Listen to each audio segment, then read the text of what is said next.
Alors, bonjour mes photographes, bienvenue sur la chaîne La Pause Benoît. Alors aujourd'hui, c'est la vidéo sur le défi mensuel, c'est-à-dire une photo par mois pendant 12 mois. Nous sommes rendus au mois de juillet. Ça va être une photographie qui va être réalisée en studio. Alors ça va être une macro-photographie de fleurs qui va passer par le prisme de gouttes. Alors c'est un peu le phénomène de réfraction qu'on va voir dans cette vidéo. Alors sans plus tarder, on va se retrouver en studio pour voir un peu le setup, puis la réalisation de la photographie. Et par la suite, évidemment, on va faire la retouche dans le logiciel de post-traitement. Alors, je suis en studio.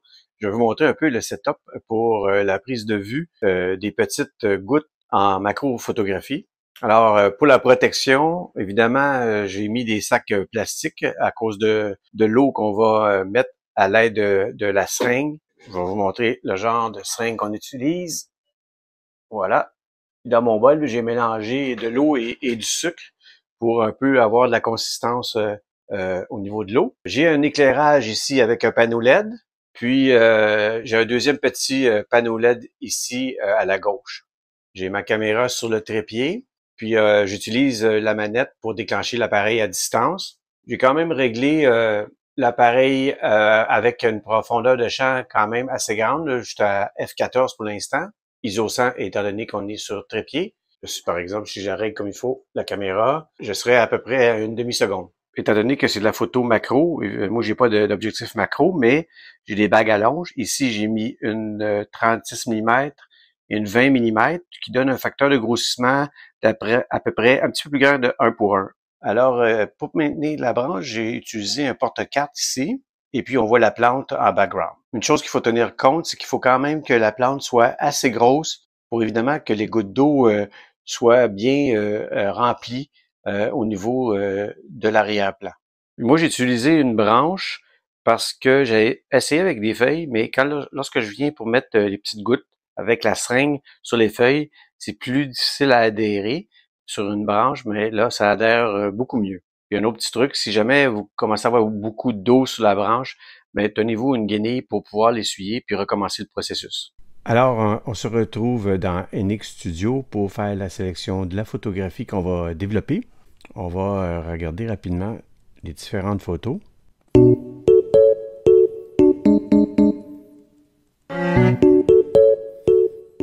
Alors, au début, les photographies, il fallait que je fasse la composition avec la branche.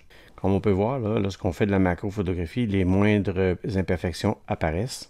J'ai même réglé le boîtier avec des simulations de films, par exemple de Kodak STMax 400. Alors, je vais retenir cette composition. Puis, le boîtier était réglé avec la simulation de film Fuji Superia Reala. Je pourrais le remettre en mode standard. Mais je vais le laisser en Fuji Superior Reala. Et puis j'ai fait un recadrage pour améliorer la composition, à titre d'essai comme ça ici. Mais pour commencer, je vais passer par DxO Pure 4 pour améliorer la photographie au niveau du bruit et également au niveau des aberrations chromatiques et des imperfections de l'objectif. Et le logiciel va me le traiter en tant que tel. Donc on peut voir le avant et le après au niveau du traitement.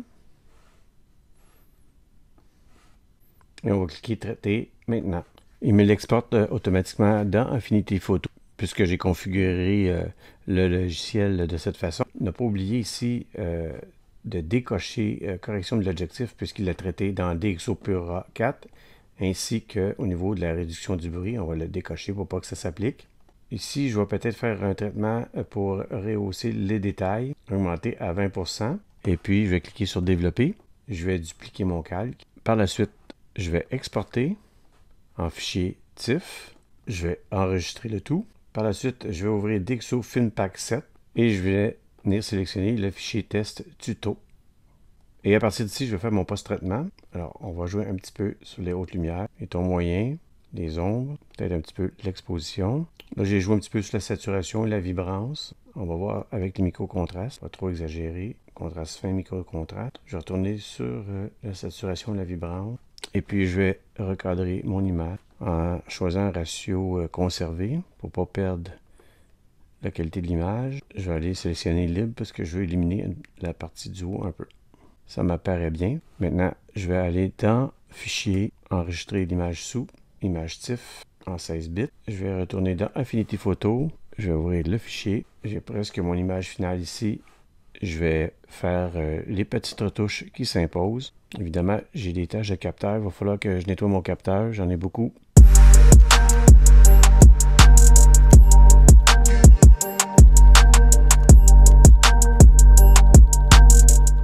Comme je disais à ma photographie, les défauts apparaissent beaucoup étant donné le facteur d'agrandissement. Alors j'aime bien l'image.